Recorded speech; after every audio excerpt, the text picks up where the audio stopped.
Καλώς όρισες σε ακόμα ένα επεισόδιο. Σήμερα θα δούμε πώς να χτίσεις αυτοπεποίθηση από το μηδέν. Έχεις νιώσει ποτέ ότι οι άλλοι είναι πιο σίγουροι, πιο έτοιμοι, πιο ικανοί από εσένα?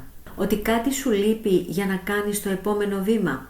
Σήμερα θα σου δείξω ότι η αυτοπεποίθηση δεν είναι χάρισμα, είναι συνήθεια.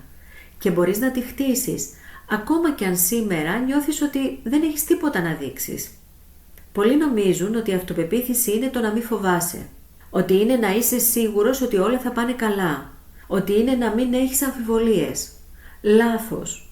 Η αυτοπεποίθηση είναι η ικανότητα να δραστηριοποιείσαι παρόλο που φοβάσαι. Είναι η πίστη ότι ακόμα κι αν αποτύχεις θα μάθεις κάτι και θα συνεχίσεις. Είναι η σχέση εμπιστοσύνης που χτίζεις με τον εαυτό σου. Μία μικρή νίκη τη φορά. Η αυτοπεποίθηση δεν είναι να ξέρεις ότι θα πετύχεις. Είναι να ξέρεις ότι θα το χειριστείς ανεξάρτητα από το αποτέλεσμα. Φυσικά η αυτοπεποίθηση δεν χτίζεται μόνο με θετικές σκέψεις. Για παράδειγμα, ακούμε συχνά «σκέψου θετικά». Πες στον εαυτό σου ότι μπορείς και θα τα καταφέρεις. Και αυτά βοηθούν φυσικά, αλλά δεν αρκούν. Η αυτοπεποίθηση δεν χτίζεται μέσα στο κεφάλι σου. Χτίζεται έξω, στη δράση. Σκέψου για παράδειγμα έναν αθλητή.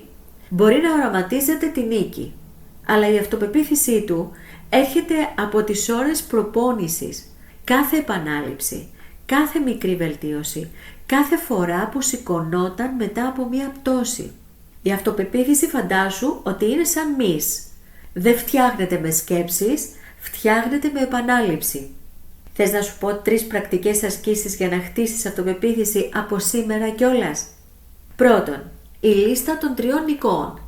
Για παράδειγμα, κάθε βράδυ γράψε 3 πράγματα που έκανες καλά σήμερα. Όσο μικρά κι αν είναι, όσο γελία κι αν σου φαίνονται.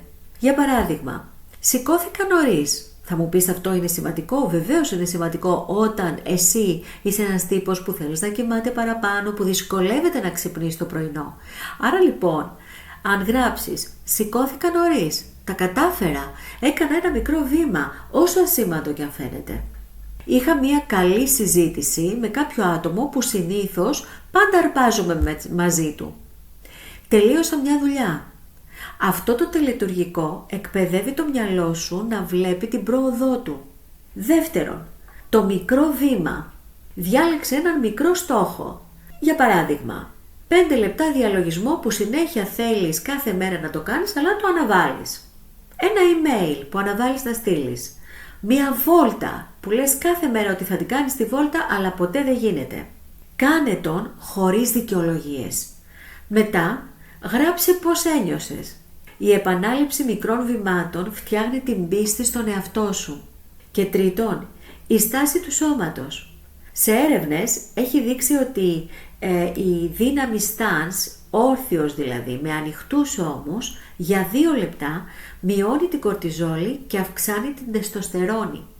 Δηλαδή αλλάζει τον τρόπο που αισθάνεσαι. Δοκίμασέ το. Σήκω, τράβηξε τους ώμους πίσω, ανασήκωσε το στήθος. Μείνε σε αυτή τη θέση για 2 λεπτά και μετά κάνε αυτό που φοβάσαι. Η αυτοπεποίθηση είναι πράξη, όχι σκέψη. Θυμάμαι όταν αποφάσισα να ξεκινήσω να μιλάω δημόσια.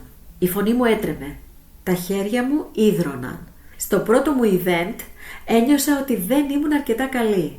Αλλά έκανα το επόμενο βήμα. Δεν σταμάτησα και μετά το επόμενο. Και σήμερα, αν και ακόμα νιώθω άγχος, ξέρω ότι το χειρίζομαι. Η αυτοπεποίθηση δεν ήρθε με μία μαγική στιγμή, ήρθε με τη σειρά των μικρών βημάτων. Η αυτοπεποίθηση δεν είναι ένα δώρο που το έχουν κάποιοι και κάποιοι άλλοι το στερούνται. Το έχουμε όλοι. Είναι ένα χτίσιμο που ξεκινά με μικρά τούβλα. Σήμερα ξεκίνησε στο πρώτο τούβλο. Η αυτοπεποίθηση δεν είναι η βεβαιότητα ότι δεν θα πέσεις, είναι η βεβαιότητα όμως ότι θα σηκωθείς. Και θέλεις μία πρόκληση για αυτή την εβδομάδα? Κάνε μία από τις 3 ασκήσεις που σου είπα προηγουμένως. Κάθε μέρα, για 7 ημέρες. Στο τέλος της εβδομάδας γράψε τι άλλαξε. Θα δεις ότι η αυτοπεποίθηση χτίζεται σιγά σιγά, αλλά χτίζεται. Σε ευχαριστώ που ήσουν εδώ. Μοιράσου το επεισόδιο με κάποιον που χρειάζεται να ακούσει ότι η αυτοπεποίθηση είναι για όλους. Μέχρι την επόμενη φορά, κάνε το μικρό βήμα και γίνε η εκδοχή του εαυτού σου που θες να είσαι πραγματικά.